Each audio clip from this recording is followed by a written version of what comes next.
abrupt start. I'm going to have to edit that video, but I want to say welcome, everyone, for joining us today. This is the reschedule for our live stream attempt last week. That if you experienced that, I apologize for the audio troubles we had last week, and this week should be absolutely perfect. So, what are some of the types of things that you have helped customers like kind of explain a little bit about that role of kind of POCs and demos, and what are the types of things? Yeah. A lot of times, before customers purchase licenses for our products, they want to see specific use cases that they have in mind. If I'm in campaign world, specific, kind of email campaigns or multi-channel campaigns. If I'm on the Adobe Experience Platform side, more of a around data ingestion, so sources that are batching data in, streaming data in, offers that are being implemented. How are you building that unified view of the profile and so forth, right? So there are some specific use cases they want to be comfortable with to evaluate the product before they make that multi-million dollar purchase with Adobe. Yeah, we hope anyways. That's awesome. Okay, so you work with a bunch of different Experience Cloud products, and it's really at the intersection of those products that you're looking to create these demos or proof of concept, and That's right. that's definitely where it would be, I think, really interesting for runtime and Firefly. I guess talk a little bit about, because Yeah. you started on the runtime side when when we launched runtime, having played around with that, and kind of talk a little bit about that journey, because you were a not a developer, right? I mean, Firefly is a developer tool. Not to say that you're not a developer today, but when you started, yeah, just talk a little bit about that journey. Yeah, so this was a couple of years ago, right? 2018, if I'm remembering Yeah. correctly.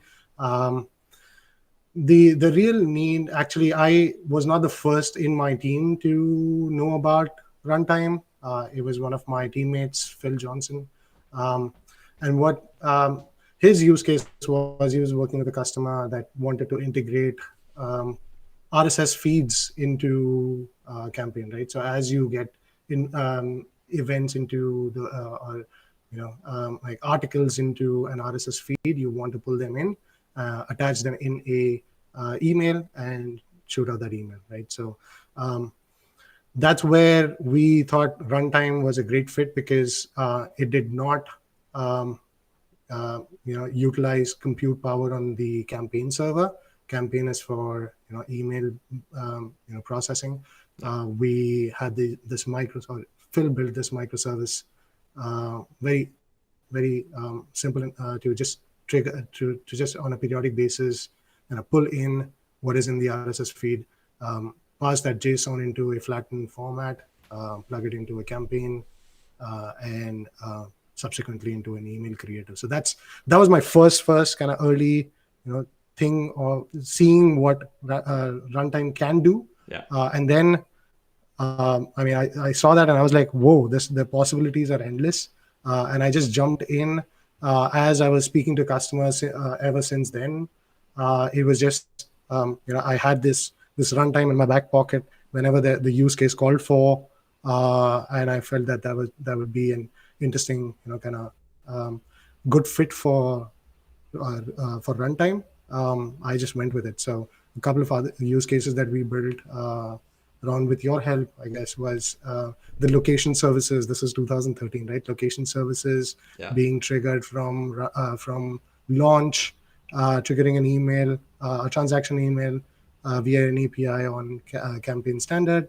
There was also a JSON flattener service, a light ETL tool that flattened out JSON into CSV to be ingested into Campaign. So yeah, there were a couple of other use cases. That was like early stage. This is like I'm aging myself now. This is That's great. this is Um, back then.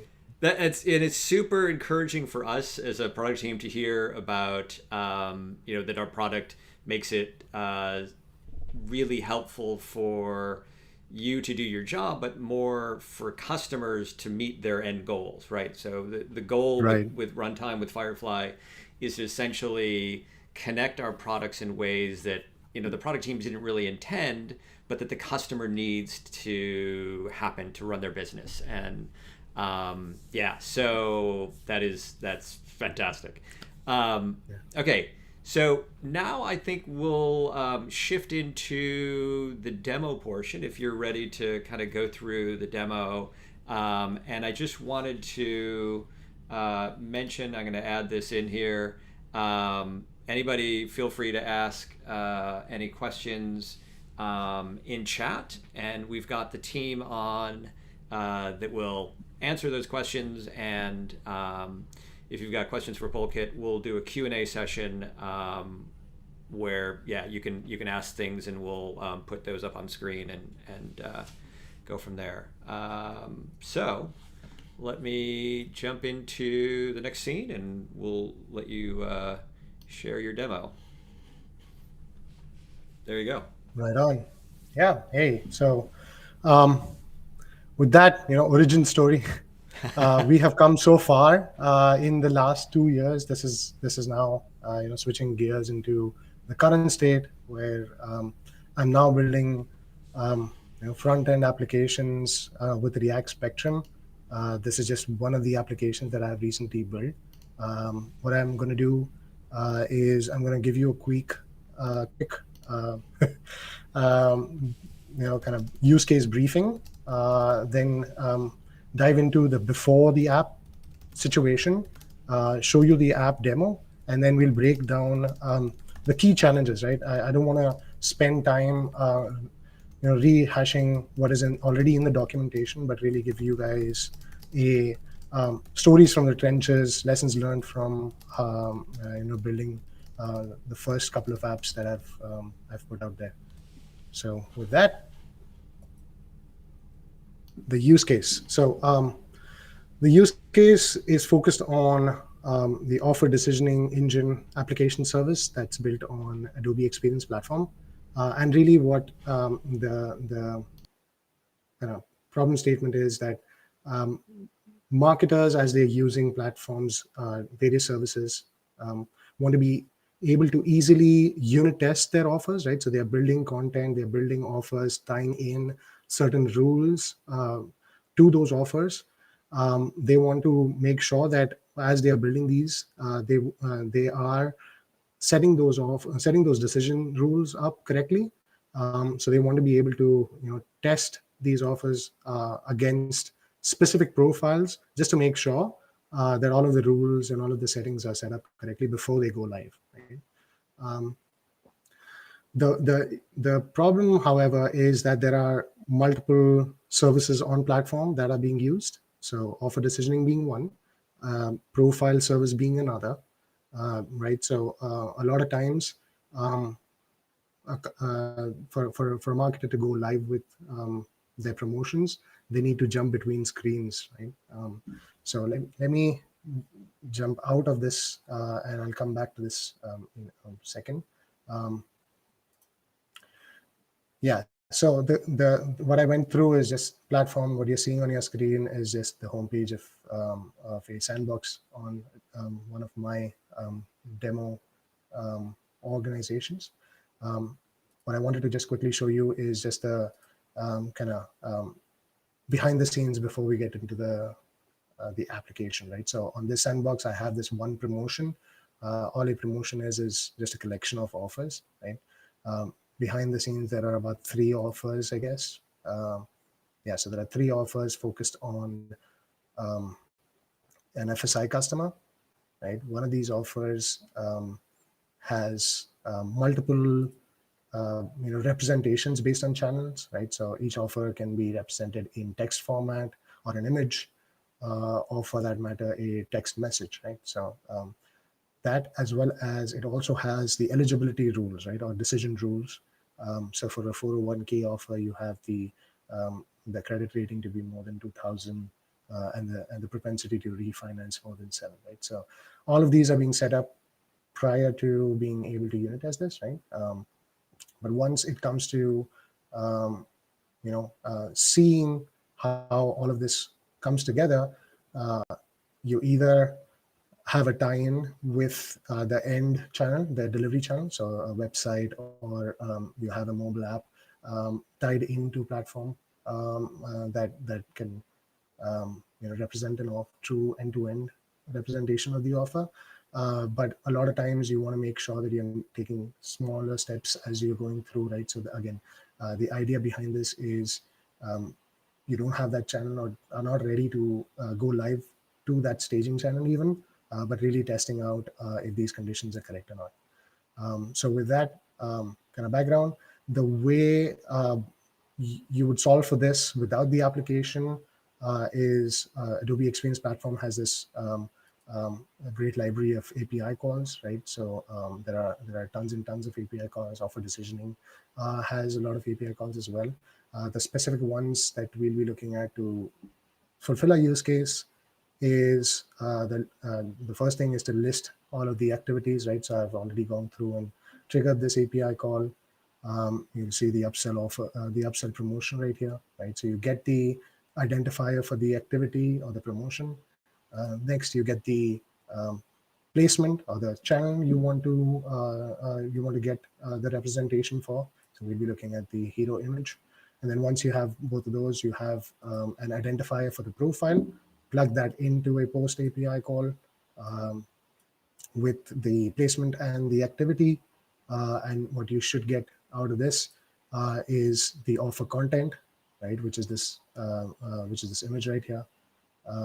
You'll see the image in the application, but this is how you will kind of trigger an offer test run, right? And the test run goes off of this dry run true, right? But even here, you're not getting the full information on what decision rule was applied against this decision. All you get is the offer identifier, right? So the personal offer identifier and the offer content. So now to make sure that the decision rule behind the scenes is set up correctly, you take this offer ID, go into another API call to get the offer details, and behind the response, you should get the eligibility rule. If I search for the eligibility rule, Control F, eligibility. That's the eligibility rule that is being set up behind the scenes. So you take this ID, make another call to get the eligibility rule definition, and this is where you will get the definition that you saw in the UI. And now once you have the condition, you have to go into profile service, take that identifier, get the profile information for that profile, and check the attributes on the profile and make sure that they align with the decision rule. So again, I went through this because I wanted to share, kind of the before state, the pain points, right? As you can kind of imagine that this is a multi-step process to just test, do a quick little, unit test. So the idea behind, making this process a little more streamlined, a little more friendly to the non-technical users was the need behind the offer decisioning application that we'll be seeing in a moment. Right. So the application code is actually open source. I've made this public so that you guys can play around with it if you intend to, or take this as a case study like today, and look at the code, look at the components, and what goes behind it. Before we go there, it's time for the after the demo, right? So the application, most of you know, is accessible through the Experience Home. The application name is ODE Previewer. That's your home screen. First thing to note, I've tried to make it as consistent to the platform UI as possible. Again, using React Spectrum components that are being used for other Adobe solutions, it makes it really easy to make your apps look Adobe-fied. Right? So the first thing you would do is select a sandbox. I was on sandbox 24. Um, and it should give me access to the previewer tab.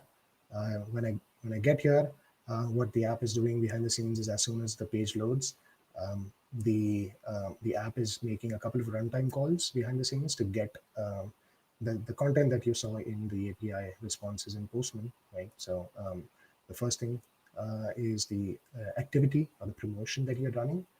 I'm going to go ahead and select that. Once I select that, it prompts me to select the placement. I'm going to select the hero banner.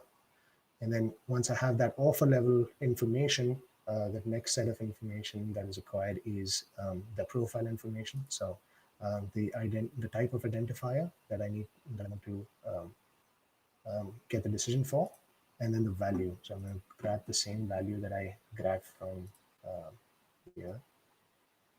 So we get the same offer. And then I simply just get the offer decision. So now what the application is doing, again, behind the scenes is triggering that decision call. So it's waiting for that decision call and getting the content, rendering the content. So you see the actual offer. Right? It's also getting the offer details. So it's making all of those calls that I went through. Right?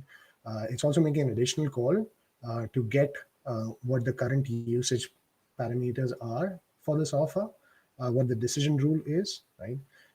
It's also making some additional calls to see what other offers the profile was um, ineligible for or was considered in the promotion but did not get offered to the individual, and the reason for why that offer was not um, presented. Um, the other cool thing in terms of validating that the right offer is being presented is this decision rule and the profile information on your right. So what I'm doing is I'm getting the profile information, but I'm also not not collapsing a lot of the irrelevant attributes and only uncollapsing the ones that are part of the decision rule right here. So you can easily cross-reference the propensity score being more than 7 and the credit rating being more than 2000. Right. So that's about it. The other additional cool thing about using React Spectrum is you can do some cool little UI tricks. And I did that for this one is the dark mode. I'm proud of this because it took me only 2 lines of code to build this out and has some street cred, a lot of street cred associated with this. So yeah, that is the application demo.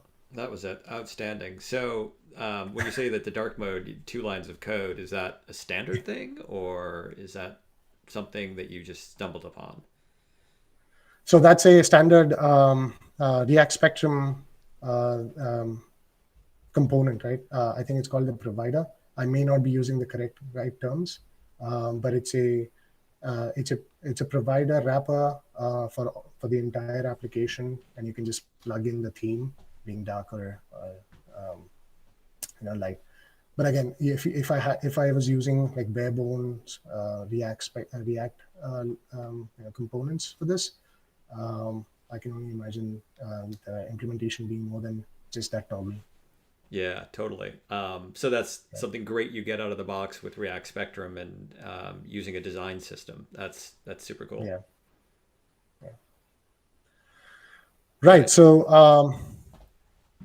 Ron, any questions on the chat that you Yeah. want me to address so far? No, nothing on the chat so far. So I think just continue on with the presentation. And I mean, it was great that you showed the before state, which looks super painful, going into Postman and Yeah. then like having all of these API calls and kind of juggling all this stuff.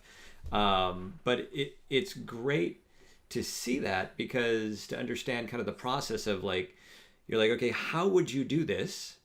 And then like going through kind of the code and the back end and going, well, this is how you do it. Okay, and then how do I bring that to life with a Right. an application surface? So Yeah, very cool. Right.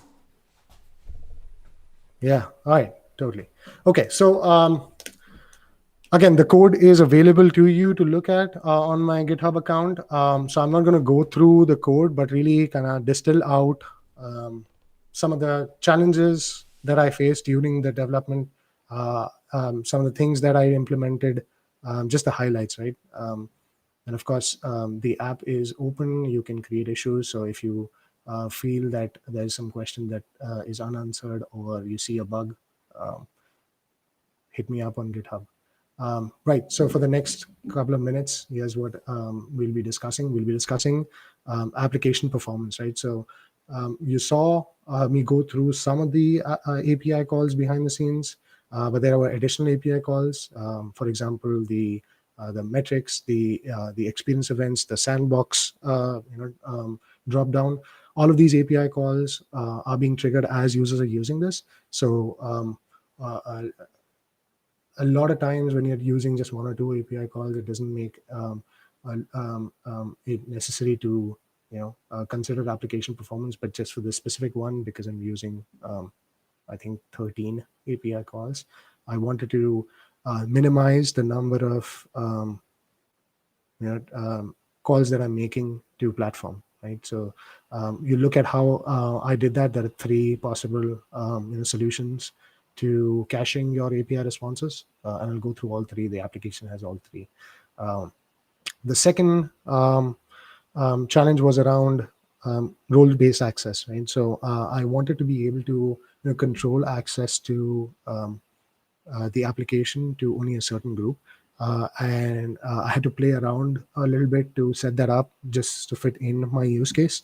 So a couple of best practices there in terms of how you would set up access to your application to a subset of your users in your organization. And then the last step was around uh, CI/CD pipelines, right? How do I go through deploying this application? It was really fantastic to leverage some of the features that the Adobe I/O team has released around GitHub Actions, um, and some of the third-party testing frameworks that I used to automate the testing of the application. And I like to boast this figure as well. Is I went through 8 iterations of this application within a 2-week span. So 8 improvements iteratively to the application, and it wouldn't have been possible without the GitHub Actions. And on top of that, I was able to kind of tweak those actions a little bit to also deploy to multiple IMS orgs from just one repository. So you know how Project Firefly applications are scoped on an individual IMS level, but using the setup I have on the repo, I was able to push this to I think 6 IMS orgs. So yep. First in line is application performance, right? So in the application, there are 3 ways that I do that I avoid making unnecessary API calls. The first one is the most custom, and that's using custom React hooks.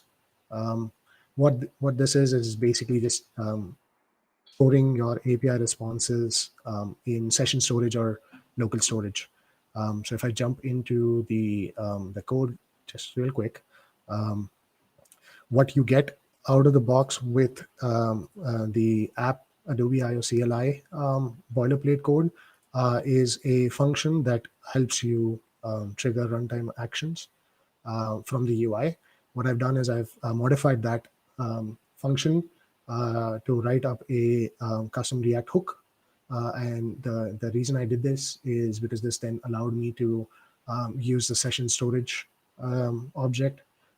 And as runtime actions are being called, um, I'm caching it for the first time. The API is being called based on the key, and then next time the same key shows up, the key is basically a composite of headers and parameters in the action name.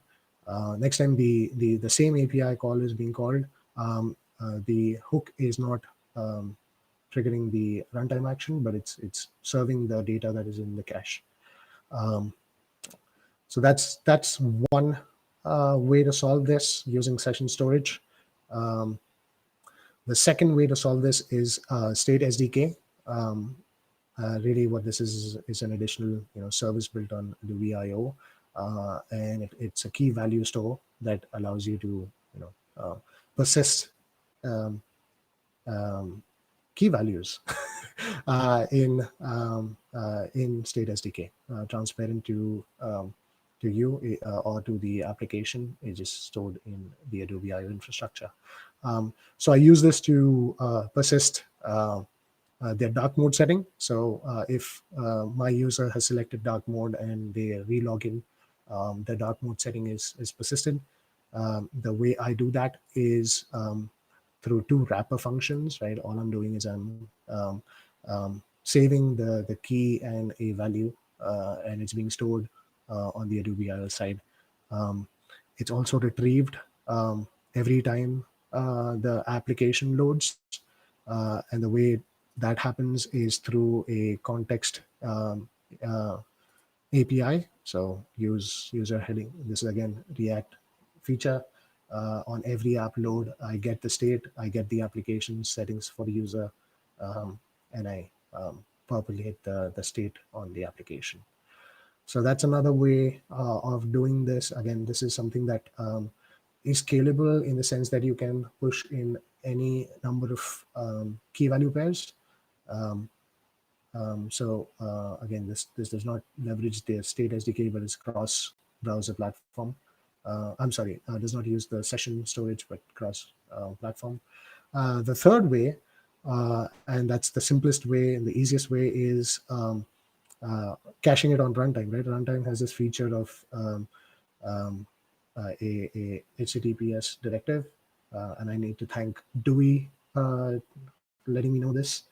Is you can simply in your action calls add a header that says cache control and give it a time to live, and runtime is going to cache the value for you. So your application is still making the runtime call, but the runtime call behind the scenes is not making the true API call. This is the simplest and the easiest um, mechanism to deploy caching. Right. So with that, let me switch gears to the next challenge point, and that's more around application lifecycle management. Um, really setting up role-based access, right? So a lot of times when we are setting this up, we don't fully appreciate the features that are available on the admin console. Two such features I would highly recommend you guys look at as you're building these applications and setting up role-based access is the product profile and the user groups.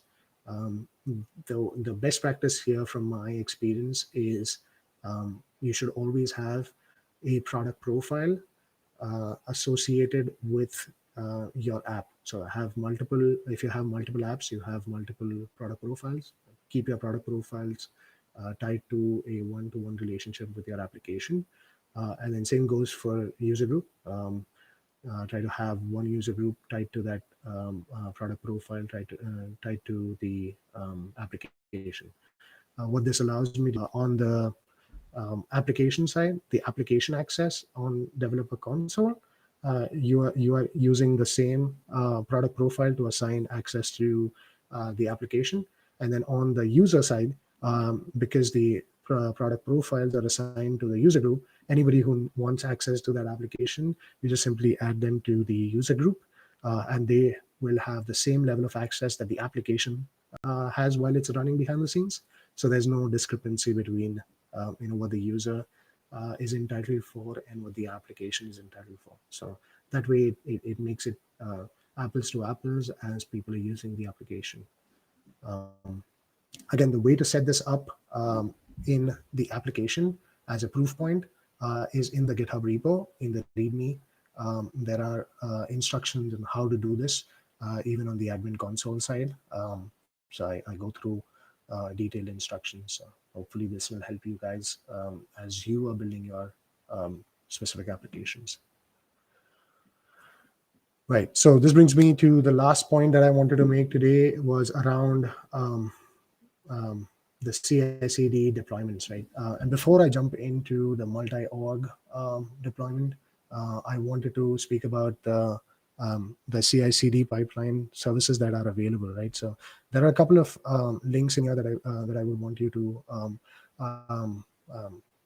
look at if you want to understand more around what is available here. But what Adobe IO team has done is they have released a couple of GitHub Actions in the marketplace that allow you to um, uh, test and deploy your application through GitHub Actions, right? So the way you set this up is in the GitHub repo. You'll see a .git folder, and you'll see these YAML files. These are just action workflows, right? Each of these are just action workflows.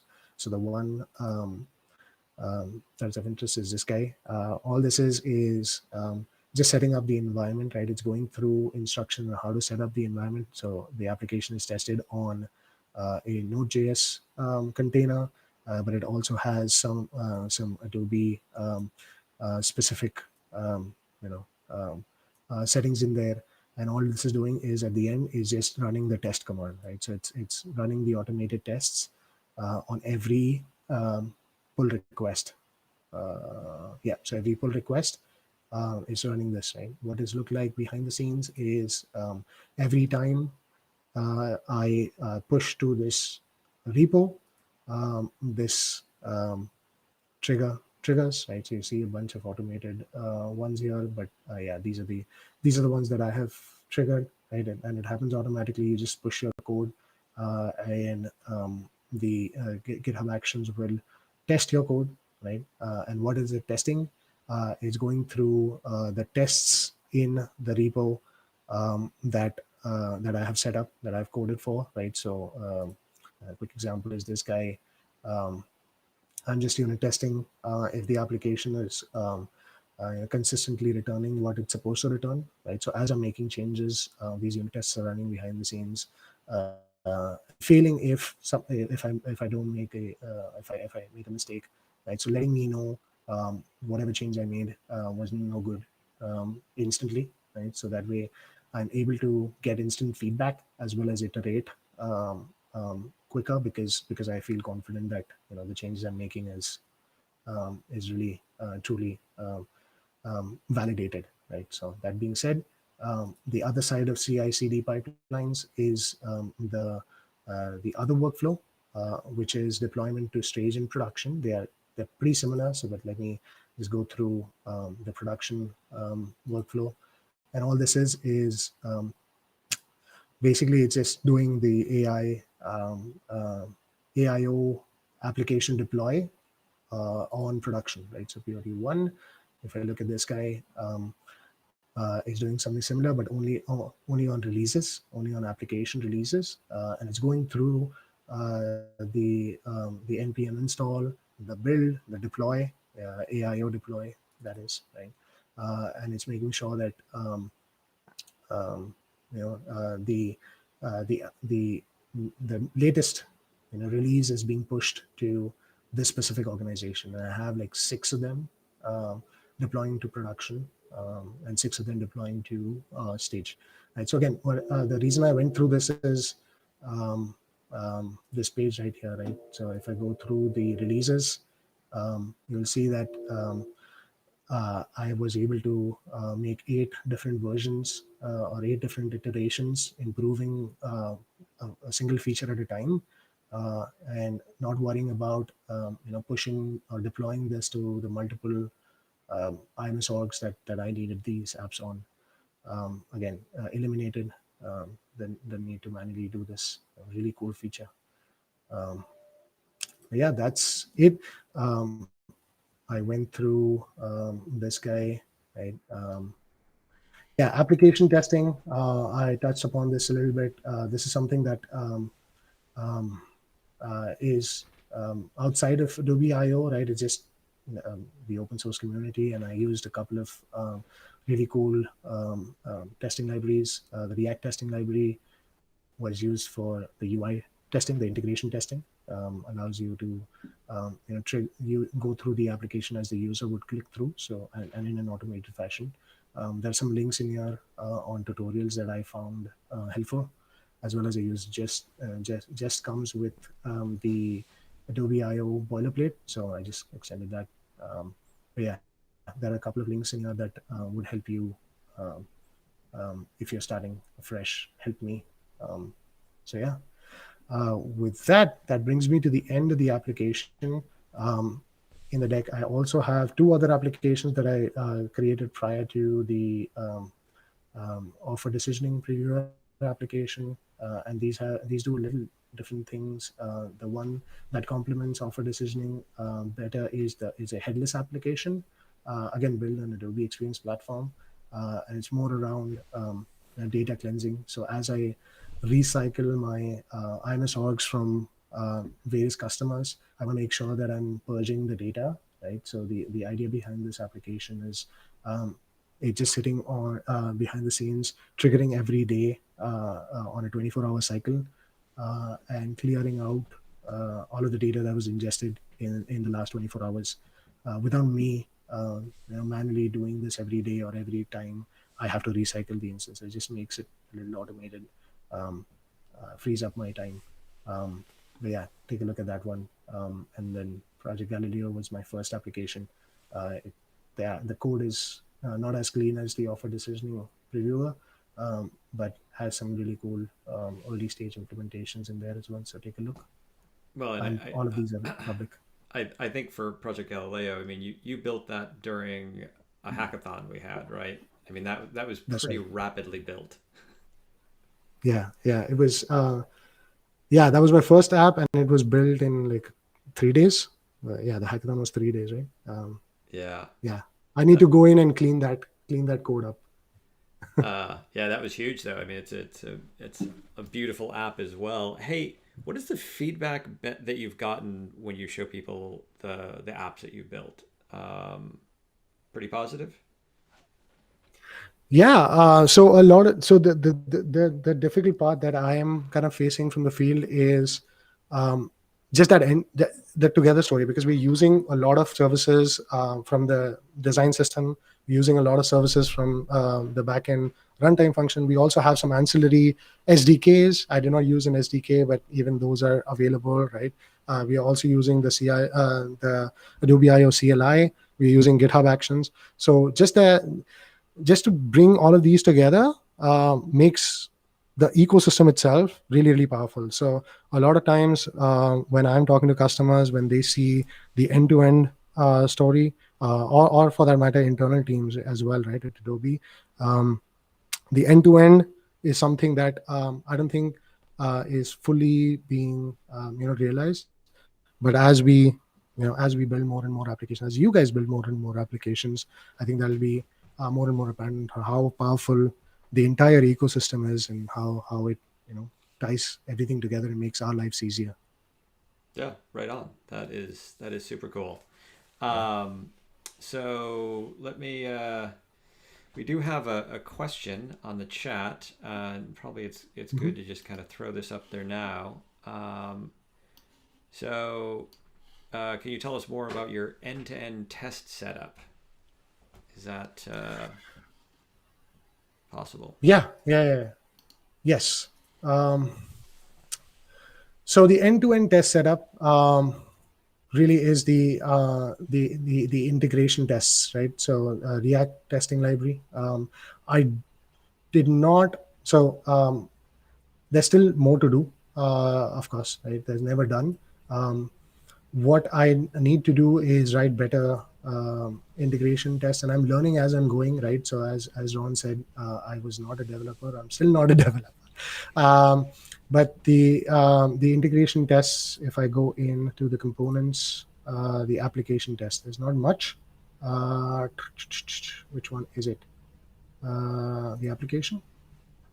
Yeah. So what I was referring to is this library right here, and it is using the user events. And what this is doing is it's just testing if I'm clicking the right The sandbox is populated. I'm sitting, clicking the drop down, and getting the application, rendered properly. So getting um, the modal tool prompting the user to select a sandbox um, disappear, and appearing, or making the previewer um, tab appear as well. So it's going through the motions of clicking, creating a snapshot, saving that snapshot, and making sure that the snapshot is consistent from the previous run. So I'm combining the snapshot test with the user event test, and that's just one quick example. And you can extend this. I haven't extended this yet, but you can take this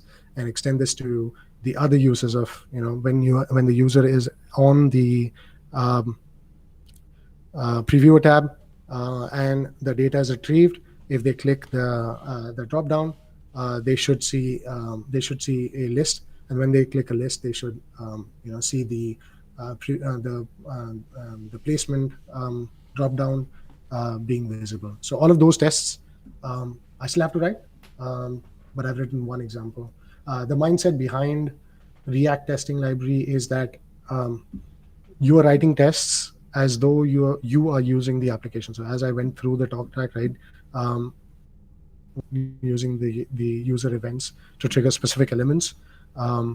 What this allowed me to do, and I think that's what you're referring to, is not really worry about what the browser is showing, but really worry about how the user is interacting, right? So that way, the end-to-end tests are a little um, um, less important, although important with Cypress and whatnot. That's my next release, is using Cypress and testing the browser invocation, the pseudo browser invocation, or the ghost browser invocation, and going through the browser user interactions. But for the moment, I'm sticking to the integration tests one at a time. All right, that's awesome. I mean, it's fantastic to see all of the work that you've done and the tools that you've leveraged that we provide, and then also looking around and grabbing other tools to Yeah. fill in for areas that you've found a need for. So it's awesome to get your feedback on our product. So let me jump into. Before Oh, you go ahead. jump into QA, I have a couple Yep. of call outs. Do you want me to make them right now, and Yeah, then yeah, we can yeah, jump into yeah. QA? Sure. Yeah. Absolutely. All right. Yep. All right. So I am doing two summit sessions, one for EMEA and the other for Americas. I go through really that end-to-end story that I gave you a sneak peek on, and tie in all of the other ancillary services that we did not get time to cover today. So do attend this. It's absolutely free. It's a virtual summit.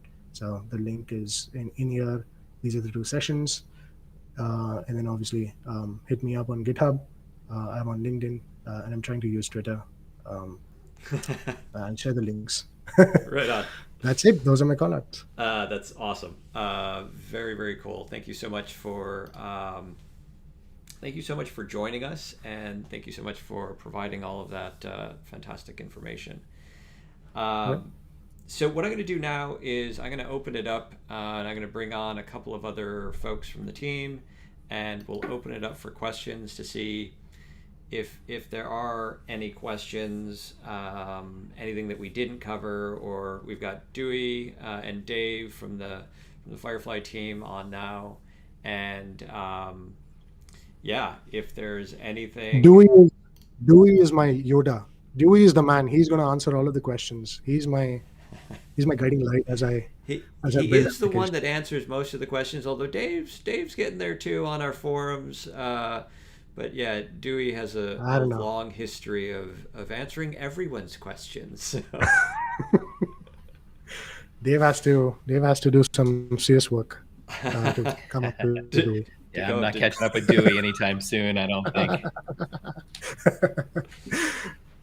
Let's get on the race. So I have a question since we have a little bit of time here. So, you're not a developer, or you claim to not be a developer. Out of the whole entire Firefly stack, which concept kind of gave you the most trouble when you're jumping into the mix?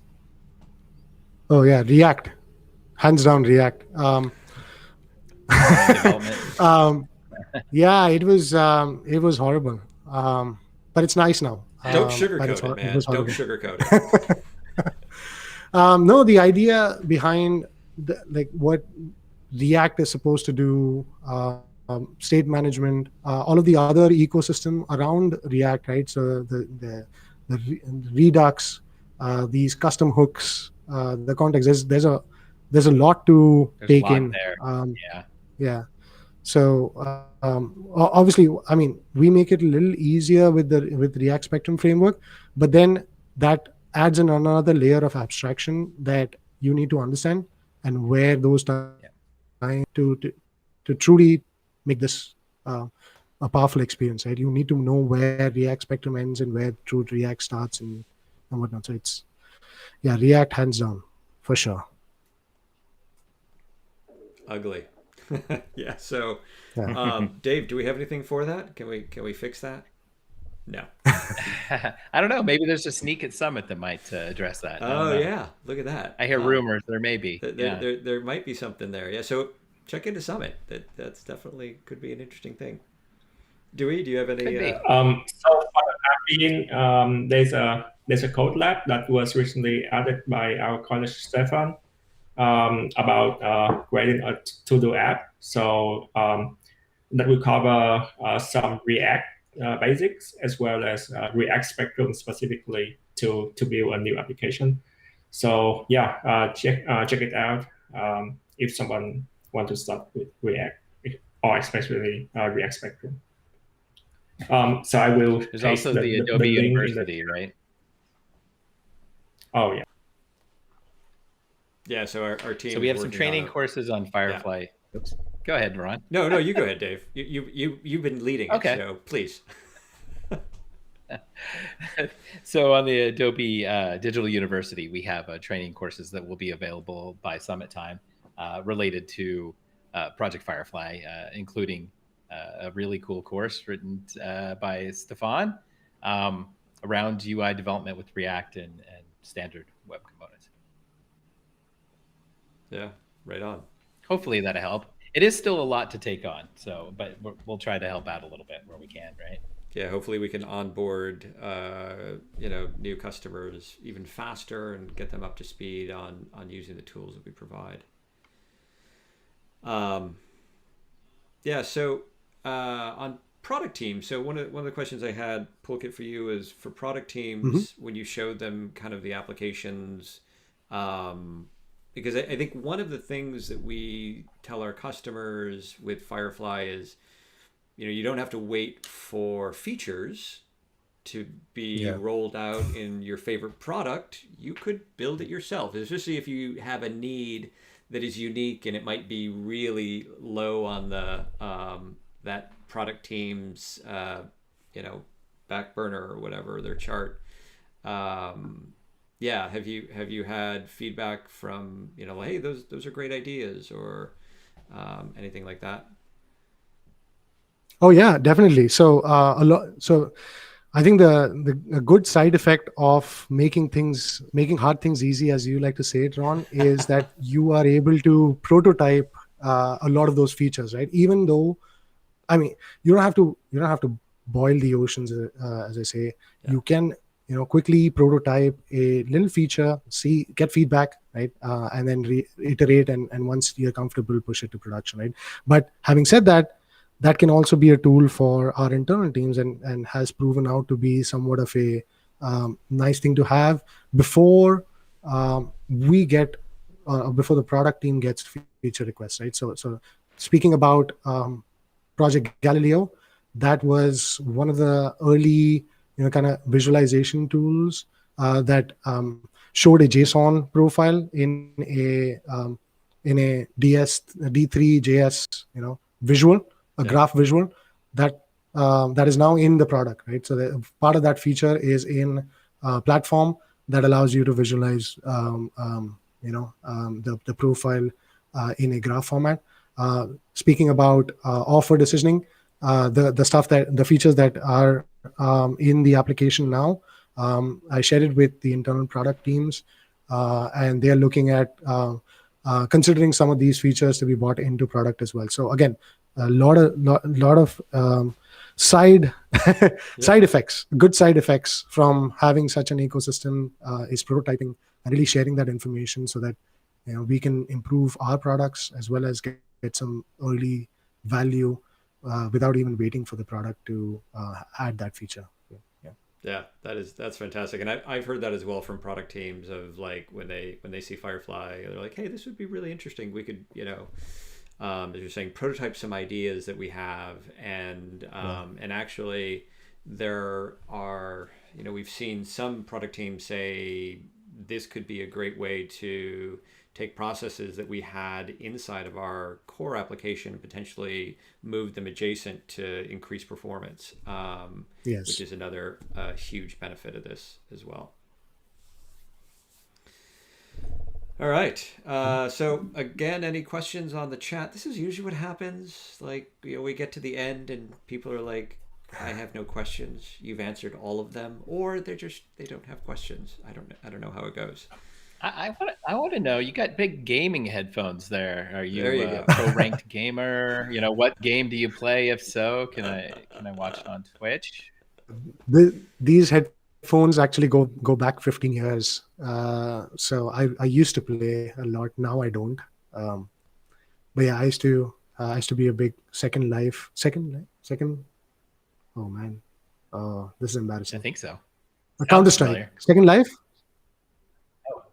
Counter-Strike. The Second Life's the one where you built your own virtual Second world Life is a and you go VR to thing. work, Yeah, so I or think you that's play not what we're guitar talking or about. Because whatever. if you're Or talking about become a coder. Counter-Strike, yeah.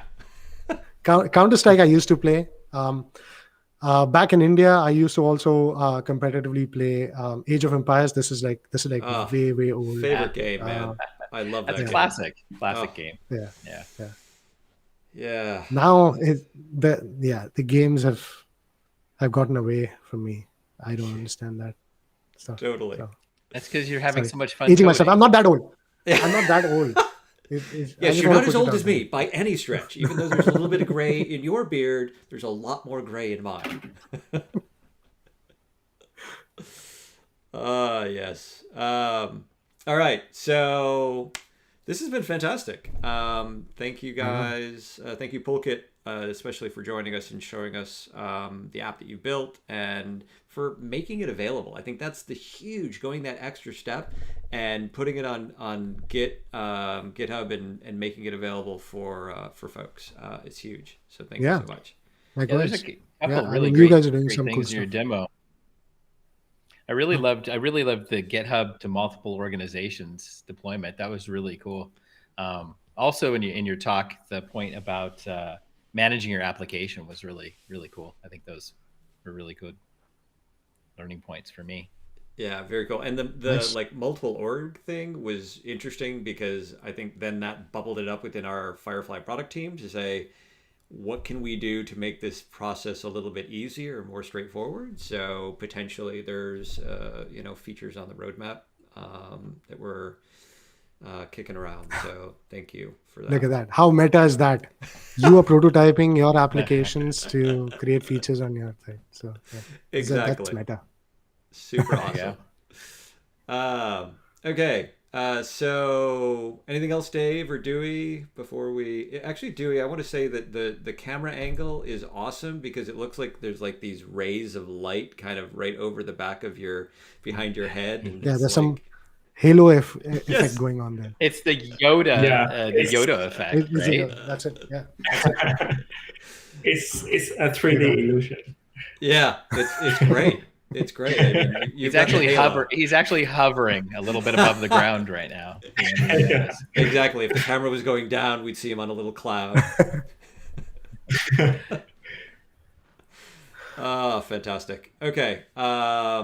So last thing. So thank you guys for joining. I'm just going to do a quick shout out for these sessions in general, and then I'm going to close out the session. So again, thank you guys for joining, and we'll see you on a future show. So so much, guys. as I mentioned, yeah, so there's a number of these sessions that we've done. These are just a couple of them: custom events, the introduction to React Spectrum, debugging, and we do these generally every 2 to 3 weeks. We don't have our next guest yet, so stay tuned. I will be sending out an invite over the next week when we secure that next guest. And yeah, please join us. Hopefully you've enjoyed this new live stream format, which I think is a much more fun way of doing these sessions. So hopefully they're more interesting.